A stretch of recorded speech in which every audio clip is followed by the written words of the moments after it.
Good morning to everybody. Good morning to everybody. Good morning to everybody. Pat, are you well and glad to join the throng this morning? Absolutely. Nice morning here in Donegal, by the way. Is it? Oh God, you get far too much in Donegal. You're spoiled. It's ready Yeah. to rain here. Well, no, it's not. No, it's not. The sun's shining here, but of course we can get four seasons on the one day. Oh, So well, that's who true. knows? Yeah.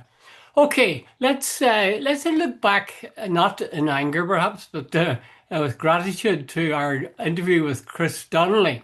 What do you feel you learnt from it, Pat?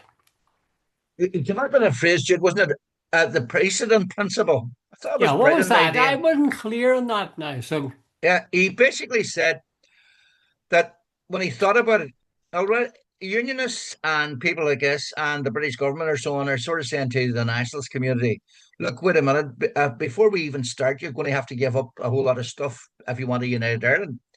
But he said when the partition came in, there was no overtures to the nationalist community. No saying here, come on into government. No saying here, let's agree a bit of legislation. No agreement on flags or anything else. It was just sort of said, like it or lump it. But he says, before even negotiations are begin, he says, there are those people flying kites, in the unions community. I think it means certain journalists and certain politicians, that yeah. the whole issue of flags would have to be looked at, the national anthem would have to be looked at, the form of government would have to be looked at. And in other words, they're demanding concessions before even negotiations.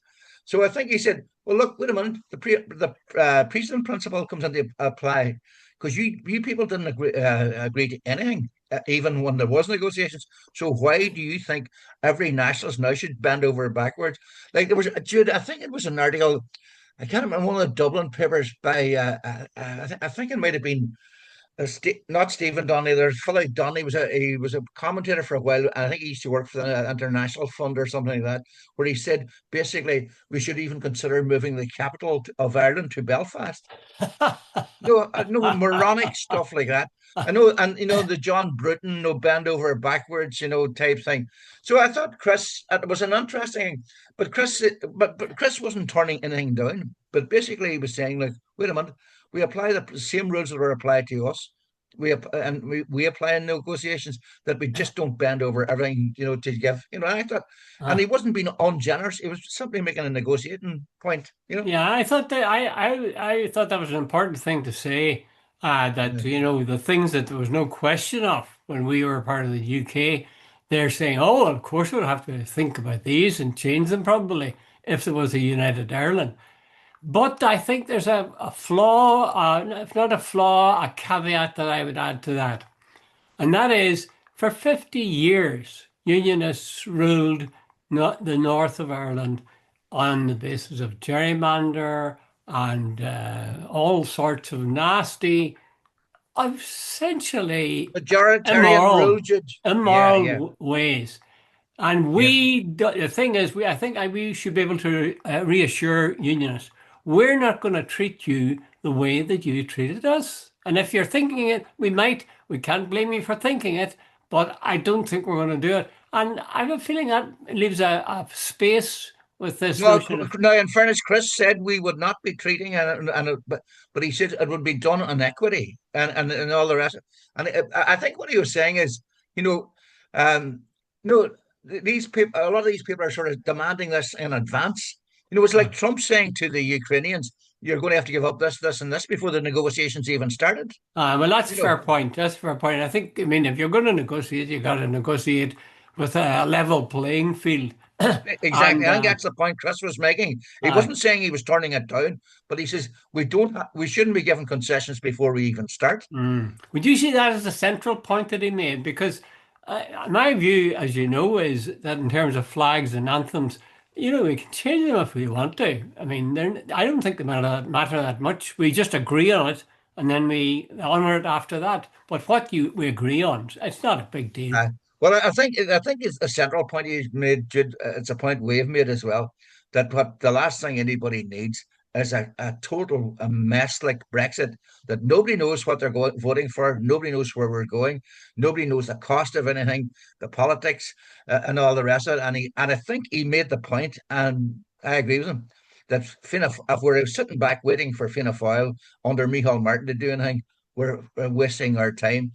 And I think he was trying to send out a message to politicians in the South: get your finger out. Yes, and he's certainly right there. Well, I don't think they will get their finger right. I think Mm. they'll guard their long, valued, centuries long, cozy deal as long as they Mm. can. And I would include Yeah, Fine Gael in that. I don't think Simon Harris is going absolutely. to be busting any barriers between us and the United Ireland. There was one or two other things that oh yeah, I asked Chris. Um, what did I ask him now? I can't remember. It'll come to me in a minute. Uh, oh yes, what did he feel that Ireland's future had achieved? Mm. What did you interpret from his answer in that? Well, I think, well, my understanding of it is he said he's put Ireland's future has put the whole debate, from the corners of the room to the centre of the room, and that's now it's on the agenda when people meet or politicians meet. That it's gone from sort of on the back burner to sort of boiling. Well, not boiling. I don't think that would be Uh, a fair analogy. But what he's saying is it's no longer a backroom conversation. It's now mainstream. well, that's a valuable thing to have done, and yes, you're right. I think they should be applauded for that they've achieved that. I would like to see them. I was hoping he would say something about, or did you pick up anything about the kind of structures we need? Hold on a second, Pat. I think our doorbell is just rung. Can you hang on one second? Okay. Right. What were you saying there, Pat? What were you saying? Uh, I think what really the point that Chris was making, Jude, is that we, as like we have said, this whole thing now is center stage. It's on the agenda. You kept pushing him. Did he agree with 2030? He said he was sort of relaxed about it. Didn't have to be Mm. so on. But he said the point I took from him that it's now on the agenda. The whole debate about the Ireland's future is now on the agenda. And Jude, that is true. Like he said, he pointed out, he said even me and you are now sitting talking about it with him. And he said he spent a lot of time going around various places himself talking to it. There's it's a grassroots thing, Jude. It's Ah, not coming from the top down, it's coming from the bottom up. that's right. That's good. There was one other thing that I asked him about, and I don't know that he would agree with me on it. I was saying that I thought that the two governments would have to be directly involved in any planning between now and whenever this border poll might be held, 2030 or whatever. Uh, that he agreed that they were kicking the can down the road, but there didn't seem to be any strategy to persuade the governments to be more focused on the notion of a united Ireland. None of this shared island stuff. Yeah. Yeah, I agree with. By the way, I'm just doing this deliberately in case we have to start. We're talking about Chris Donnelly, just in case our recording was interrupted. So, to our viewers and listeners, that we were talking about Chris Donnelly. Chris is a very interesting guy, Jude, and he's highly intelligent, and he's very articulate, and I really enjoyed it because a couple of points he made, and I think we need people like Chris in there because he's obviously thought a lot about it, Jude, and his grasp of detail is second to none. Yeah, oh, he is a clever guy, and he's doing so many things. You know, he's a headmaster as well as Yeah. everything else. So, What is he? Sunday Independent columnist. He's a yeah, headmaster. yeah, He's yeah. involved in Ireland's future. Hmm. And he's active in politics, and he's active in a whole lot of things. Hmm. He's a lot on the media as well. A man of many talents. Aye, A bit like yourself, Jude. yes, yes, this is true. This is true. Pat, may I say, incidentally, that, and said publicly, I've said it to you on the email, you are absolutely brilliant in terms of your graciousness, in terms of thanking somebody. I thought you did that with an ease and a style that I could never match. It wasn't that I felt Thanks very ungrateful to much. Chris, but I couldn't express it the way that you could. That's because I'm a mean Yeah. bastard, basically a mean bastard. No, because by the way, I noticed. See, Chris was chatting away the last day, and I could see you getting more and more agitated because I knew the clock was running down, and Yeah. Chris didn't. And I could see you going, "Go on, finish up." And I thought I would do the favor. I said, "Chris, thanks very much." And the I next think thing in you future, asked him another question. yeah. Yeah, I think in future we'll have to arrange secret signals, like when I yeah. scratch my nose, that means When I another five stretch my minutes. nose, there's 2 minutes to go. What if you forget Anyway, that no, it you're, was an interesting conversation, Jude. And I think is that our second or our third? And yes. I think the whole idea, as Jude, is, you know, as I said at the start of this conversation, this is a movement from the grassroots. If we're expecting Michal Martin or Simon Harris or so on, or some of the unionists to lead it, no.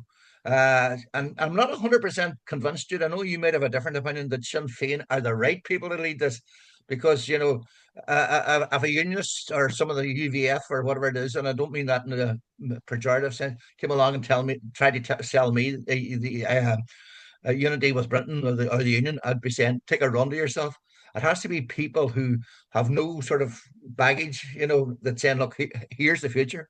And Well, so I, that's, I, I sort of see your point you're making, all right. But I would tend to look at that in the same way that I look at the Irish language. You get people yeah, who say, oh, Sinn Féin have hijacked the Irish language. That's why I won't have anything to do with it. Well, my answer is there's plenty of room in the Irish language for you, yeah, me, yeah, I and agree Sinn totally. Féin. And I think the Yeah. same thing applies to a drive towards a border poll. There's plenty of room for everybody. No, Jude, Who's you see, no, I'm what I'm saying. I don't actually feel that. I think Sinn Féin, but I'm trying to put myself in the unionist shoes. They, Yeah, they, but they will come out of again, that. once again, my mind goes back to uh, the standoff at where was it? Where was it? Lurgan or somewhere where there was a huge standoff about an Orange March. Well, Uh, Garvaghey Road or Vahe Drumquay, Road, take your exactly. pick. There was a guy called Yeah, Brendan McKenna or something yeah, like that, and he was the spokesman for them. And unionists said they didn't want to negotiate or talk to this spokesman because of his record or something like that. And I yeah, remember reading a column where somebody said, "Well, people have a right to decide who's going to be their spokesperson, not the yeah. opposition. It's the people who are involved." Exactly. Yeah, exactly. Yeah, yeah. And I think I would apply here too. Yes, it's most likely. Pat, here I'm going to put you on the spot now. Will you be able to provide us with somebody next Wednesday and do the Yeah, same thing? Alfred. Yes, I will. Yeah, Brilliant, brilliant. I I think will. But I won't tell you until I good, confirm it. good, good. Yeah, That's smashing, Pat. Thanks very much. And you'll notice if you look at the recording that there's quite a bit of response to it, and yeah, in fact, a positive response at that. Okay, let's go to what everybody's talking about now is a presidential election. The president, yeah, as Michael D. Higgins said, of Ireland, not of yeah. the Republic of Ireland, but of Ireland, even though, Of of Ireland, course, the part of you Ireland cannot vote is for it. not allowed to vote. Anyway, what do you think of Joanne Donnelly going for the presidency? This is the weather forecaster woman. Isn't that her name, Donnelly, isn't it? Joanna Donnelly, and Yeah. someone, What do you Joanna think? Donnelly. Jude, I think it's a joke to be. By the way, I don't mean to be personal. I've read some of the stuff about her. She's a lovely woman and all the rest of it. But Yeah. it's like me running for the presidency. Like Jesus, or you, like what? Like I have no track record in politics. I have no track record. No, Joanna Donnelly was a weather forecaster. Jesus, Jude, come on, give us a. But anyway, Jude, just can I I did, digress Pat. I for a have wee to sec? stop you there. Sorry, I'm going to have to stop you. You can't say Yeah, that. You can say that if you want to, but you'd be wrong. And the yeah, I reason know, you'd be but wrong is that Jim Gavin is a prominent, in fact, he's a nailed on cert to be the Fianna yeah. Fáil candidate, yet he hasn't been a member of Fianna Fáil, let alone a Fianna Fáil politician or involved in politics in any way, as far as I know. So, what's sauce for the goose is sauce for the gander. Yeah, but hold I, on, Jude. Like he's won 6 All Irelands. He's been considered one of the great football managers. I think he's a trainer of pilots and is yeah, yeah. Aer Lingus. Oh, he's a very He's talented a man of man. some accomplishment. Yeah. Now, Jude, and I'm not trying to degrade somebody, but does that as reading out the weather forecast, is that on the par with even Jim Donnelly or Jim? Well, no, it's not. What do It's you call not. it? I agree with you absolutely. But I'm just making the point that you don't have to be involved in politics. Uh, No, I'm not. I'm not but saying. fair enough. Hey, but Jim no, Gavin is, just while I'm, you mentioned Joanna Donnelly. yeah. I watched that absolute clown, and if you think that's pejorative, you should see what I really think. Conor McGregor launched yesterday, standing outside the what is Harrison route they're on, and comes out of this. Here's a guy, Jude, who has some sort of conviction for a sexual assault or rape on a woman, etc., etc., etc. He's a friend of Donald Trump, and he's sort of saying, "Oh, I'm speaking for the people of Ireland," and all this sort of stuff. Jude, if we elect, and I am deadly serious, if we elect a clown like that, I am sort of saying there's something wrong with humanity. That here we have, what do we call him? Trump in America. We had Boris Johnson in Britain, and if we elect this absolute, I don't even understand how there should be something. If your conviction for the sexual assault, you should not be allowed to stand for the presidency. Yeah. Well, the fact is that he can if he wants to, if he gets enough people to support him.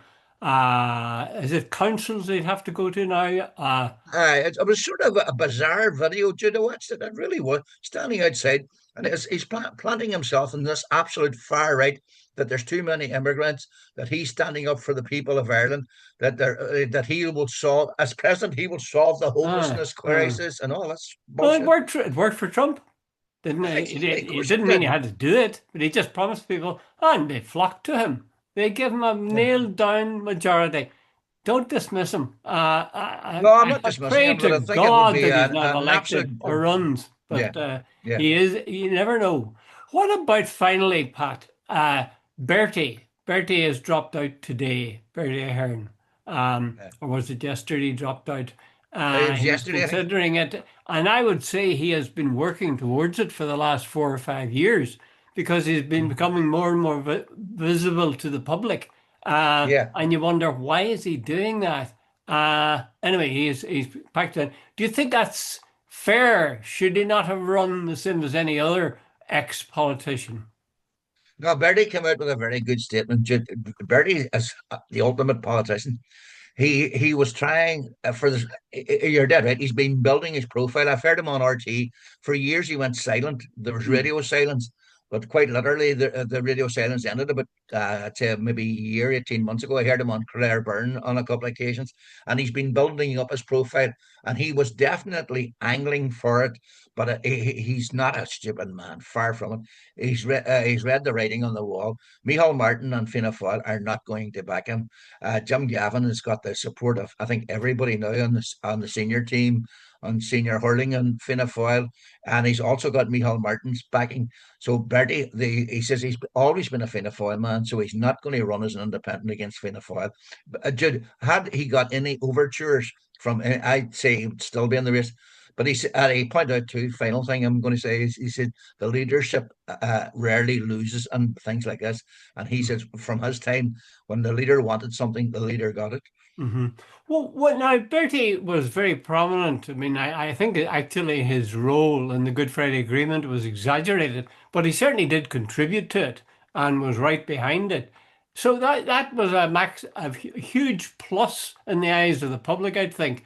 What was the huge negative that made it impossible? Because there are people who say, "Oh, that scoundrel," they don't have any time for Yeah. him. I Well, could never quite was it the understand what he Moriarty did. Tribunal payments to politicians? Jude Bertie said even though he was Minister for Finance and even though he was Taoiseach, he didn't have what I call it a Bank bank account. account. But that's not a mortal sin, is it? No, but there was Jude. Remember, there's famous phrase "dig outs" and brown Yeah. envelopes and all the rest of it. But And is that there are not a lot of possible people. that he's saying his friends rallied round and gave him money? Is that not Yeah, possible? come on, Jude. Jesus, hold on. He was Taoiseach. In other words, he was getting money. They had a roundup of was it somewhere in London or Birmingham or something, and they raised 8,000 that night, and I was given to Bertie, and I put it in his back pocket. Aye. Dude, and there was the whole payments to politicians. I think it was called the Moriarty Tribunal, if I remember correctly, and Yes. they like Or was it the what do you call it? Mahan? Maybe the Maybe it Mahan? was no, I think Yeah. that was under the Gardaí. It Oh, doesn't yeah, you're matter. probably The right. bottom line was that the finding was look, there's a whole massive number of questions that Bertie can't answer. There's a whole lot of things about Fianna Fáil, like the Galway tent, about what he called Charlie Haughey and Ben Dunn. And Bertie was in that all that circle and about the whole thing. There was, about planning corruption and all the rest. And Bertie was part of that whole circle. And the thing about it was, Micheál Martin has spent his last decade or more trying to get rid of that sort of image of Fianna Fáil. The Mm. last thing the current Taoiseach Yeah. wanted to do was bring back Bertie Ahern. Uh-huh. There's a part of me, is just a little bit dubious about it. I suspect he is a bit of a chancer. But I mean, show me a politician that isn't a bit of a chancer in one way or another. Okay, let's leave the question of Irish, dare we say it, corruption out of it and move to across the water. Angela Rayner, the Deputy Prime Minister in Britain, looks like she's going to have to pack it in because she didn't pay the correct amount of tax on, I think it was a second home, a holiday home. What do you think? Do you think she should have to resign? No, Jude, you know something? I really don't think she should have. I watched the program the other night on ITN. Mm-hmm. Jude, it's a very technical thing what she's done, and she said she got advice from senior counsel or whatever it is about it, and she followed that advice. Second, there's another thing as well. This she's got a disabled child, which apparently is a factor in the whole thing. And whether well, after she divorced, nobody's quite sure whether because she owned a house with her husband, which is her first house. When she bought this one, she said this was the first time she had bought something on her own. So technically, did she own the house with her husband, or is this her first house? But anyway, the bottom line is, Jude, Angela Rayner left Scott at 16. She was pregnant and her mother couldn't read nor write. And I think there's something tells me that the establishment, here's this girl. She's very attractive as well. And I think a lot of people in the British establishment, who does this girl think she is, and so on. She's the deputy prime minister, and I think a lot of the old Tories, this 16-year-old pregnant girl, and look how now she's deputy prime minister. I think there's a lot of snobbery. Hey, Jude, when you can look back at some of the things that Tory people have done, I think what at the best, Rayner is guilty, or at worst, Rayner is guilty of a technical offence. If she was given this advice by the experts and followed the advice, I don't think she is guilty of anything of real wrongdoing. I tend to agree with you. I mean, once it comes to tax, show me somebody who goes around trying to find ways to pay tax. Yeah. Everybody, all of us, nobody wants to pay more tax than they have to, and they sometimes will turn themselves and tie themselves in knots in order to avoid it. And yet, when a politician does it or does anything like that, where people throw their hands up in horror. I was watching Sky News last night, and Sophie Ridge was on, and she introduced the topic, and she talked to a couple of people. One was Labour, and one was a Tory, I think. But before she started, she says, "Now I'm not on any side here, but it is a fact," she said, "that we very often have people being forced to resign over matters like this, which are personal matters. But how often have you heard of a politician having to resign because they didn't do their job? Because they didn't stop the votes coming in and they said they would, or they didn't, look after people with welfare and they said they would."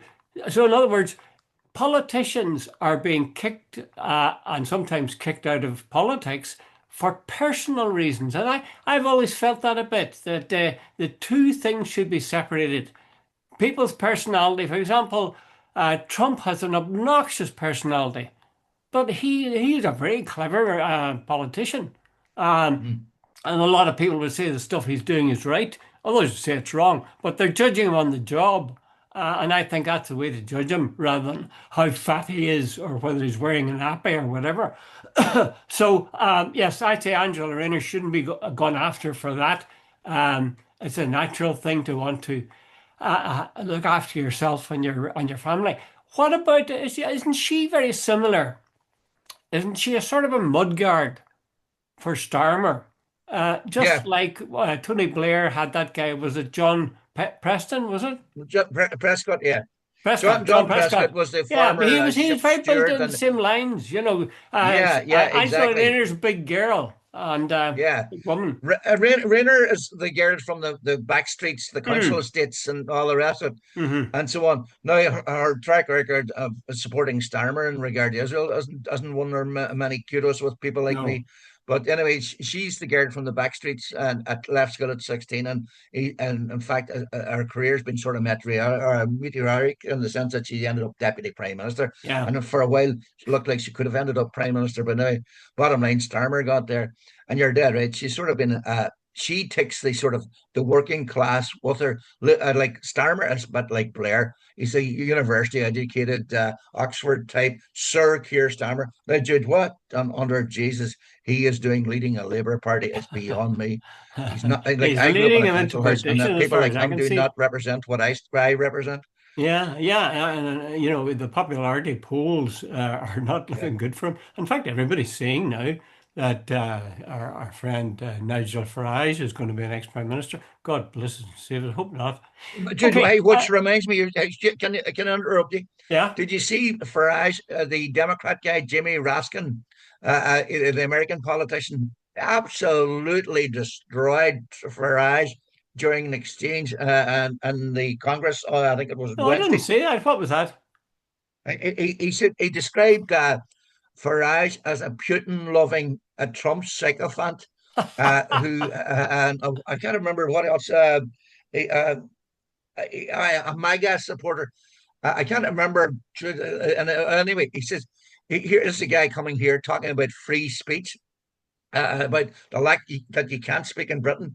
And I think he made reference to the fact this is a man who's got his own TV show on GB News, who's been on what do you call it, Question Time about 30 times. And Yeah. Farage then comes out and says, you can't say anything in Britain. But anyway, getting back to the point, I think he says, Farage is a hypocrite. That he and Trump both speak about the right to free speech, but he says they only want to protect the right to free speech on a speech they agree with. He says Trump has look at what MAGA is doing to free speech in America. Yeah. Yeah. I have not just free speech, personal You should liberty. look it up. He absolutely destroyed, and he said I would. Raskin said I would suggest to the people or tell the people of Britain have a good look at this man before voting for him. Yeah. Yeah. Oh, well, that's good to know. People are alert to that. I didn't. I thought that'd be very polite to him, seeing he was addressing people in No, Congress. Raskin pulled no punches whatsoever. Good, good. Okay, which brings us actually, because I think one of the things that Farage was on about was Graham Linehan. Uh, Yeah, and Graham Linehan was arrested at Heathrow, and I've forgotten what he was charged with. But he Graham hasn't been. I Linehan don't has think he's charged called, with anything, Judge. was he not? But No, he was why was he arrested. arrested I then? think it was to do with the fact. Remember that if you're in a space, if you're with a trans person and they don't, yeah, if you punch them in, or and if you're stuck, punch them in the balls. Ah, Yeah, that's right. that's. That's right. But hey, Well, five armed police persons to arrested at Heathrow Airport for a comment. Dude, come on. Like I don't well, agree with Lennon, but that's not the point. it's a very quite interesting question. At what point are you not allowed to have, what things can you say and what things can't you say? Uh, Can he say he I was don't know, shown Jude. You tell wearing me. a sandwich board, and I've forgotten what it said, but it was something to do with uh, trans rights or something. Is he Yeah. not entitled to an opinion? I used to say this about the DUP. Are they not entitled to an opinion, however unpopular it may be?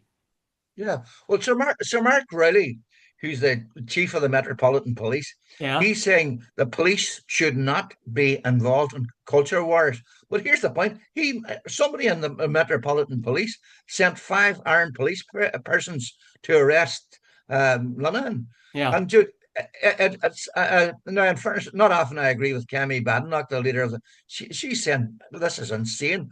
Have the police nothing else to do? I think Sir James Cleverly as well, and various other conservatives says like basically what Linehan said was, and she's if you read it, it's a joke and it's meant to be funny. But she Hmm. says he was arrested for a comment. Like that smacks of totalitarianism to me. Yes, Don't yes. So in you can't fact, attack the. Go ahead, Jude. Farage was right in Yeah, saying that Linehan shouldn't have been arrested. I don't know if he addressed him directly, but he talked in a way that you could tell that's what he was referring to about free speech. I'm very interested in this idea of free speech. Yeah. To what extent are you allowed to, and to what extent are you not? Is Graham Linehan, is he entitled to say, I don't like gays and I don't like this idea of gay rights? I don't like trans, they may disgust me. Uh, a whole lot of sort of unpopular things. Has he got a right? Does freedom of speech allow him He to say has these to. things? Yeah, it has. If he turns around and say, "I have a big issue with trans people, that a man dressed up as a woman who's transferring or Yeah. transitioning to a woman shouldn't be in a place where young girls are changing or whatever." If he, that's his opinion, Jude, that's, in my opinion, a legitimate opinion to hold. I don't agree with it, but I think there's a lot of people have legitimate concerns about this whole issue. There are a lot of people who have views about gays and all the rest. As long as as long as it's a reasoned and sort of debate, you're entitled to your opinion. Now, if I go over and punch somebody, or if I go over and sort of degrade them in public or something, but I'm entitled to opinion as long as it's sort of in a reasonable way. If I turn around and says, like, I don't think people who are transitioning from male to female should be in a female toilet. I think that's totally legitimate, as long as I don't go, be absolutely despicable in my treatment of the person. Hmm. Hmm. You're thinking about that? I was just thinking about that with regard to, for example, remember the famous sign, no blacks, no dogs, no Yeah. Irish. Uh, Nobody would be allowed to put a sign like that up now. No, and Um, that's right, because that's deeply offensive. But having an but opinion that about is it offensive for him to say he doesn't like, is disgusted by trans people? no, if he's well, I don't know if he maybe disgusted me, maybe, but if he said, I disagree with this whole debate, I have an issue with it, etc., etc. What I would say, a reasoned debate, a reasoned opinion. I don't think anybody should be arrested for having an opinion on something like that. I think it comes down to this, Pat, and then we'll move on. It comes down to this. There are certain things you're simply not allowed to say, not because they're against the law, or not even because they're particularly unkind, but because people have decided this is a sacred cow and we're going to defend it. Yeah, yeah, yeah, I'll tell you, the example that comes to mind is I wrote a piece. I've talked about this before, and at the beginning of it, I mentioned the fact that the head of the head of the oh Jesus, my mind's gone entirely this morning. And yeah, and you referring to the Alliance Party or something? exactly. The leader of the Lions Party, I mentioned the fact that she looked unhealthy and Yeah, probably was struggling with some health problem. But I went then on the rest of the column to say what a bloody good politician she was. But I got hell for that on social media. People were nuts. yeah, And the same would happen if you referred to the size, say, of some, if you said somebody's, yeah, yeah, that politician is a female, is fat, you're dead. yeah. It doesn't matter if she's enormous. You're dead for saying that. You're not allowed to say that. I think that's a bit stupid, actually, because it flies in the face of fact. What do you Yeah. think? Well, yeah, you know, Jude, we're back into this whole thing about, sort of culture wars. Right, right, Jude, let me get this is where I probably get my neck chopped off as well. I used to As be a well as real, me? yeah, as well as you. We're going to be considered two old fogies. But here's the point. Let me get someone on. I used to be, just use a simple example. Yeah. Football Focus, Saturday, 12 o'clock, BBC. Hmm. I watched it regularly. There were people like Mark Lawrence and Alan Shearer, what all Yeah. the rest of it. And it used to be a program about football as I knew it. Then basically they changed. They introduced, I think, Alex Scott, who's a lovely woman, etc., etc. But the whole format, she's black, she's a lesbian, and whatever. And they bring in all this thing about women's football into this program. Hmm. And I think, and I honestly believe this, that the BBC were trying to cover every demographic. But what they've done is absolutely debase a very, very good program, trying to please everyone. That's my opinion. Now, by the way, Alex Scott is actually very, very good. So I'm not having a go at her. But I think the whole idea, and I now noticed Football Focus used to run for an hour. I think they have now cut it down to half an hour. And I think the viewers have disappeared. Sometimes I think you should just leave things alone. This idea that you can cater to everybody by covering every demographic, etc., etc. Hmm. Well, that's my opinion. I agree with you. And at times it really sticks out a mile. And certainly in terms of soccer coverage or Gaelic coverage, Gaelic football. Yeah, I forgot yeah. what her name is. Joe Brolly. I don't get a very high opinion of her anyway. Joanne, as a Joanne Joanne something. Cantwell was it? Cantwell perhaps. So I would object to them being brought on because they're women. But Yeah, it's kind of comparable in ways. In ways, it's a wee bit comparable to PSNI and the quotas yeah. for Catholics, Mhm. or Catholic background. The unionists would say these people are being selected on the basis of their religion or religious background.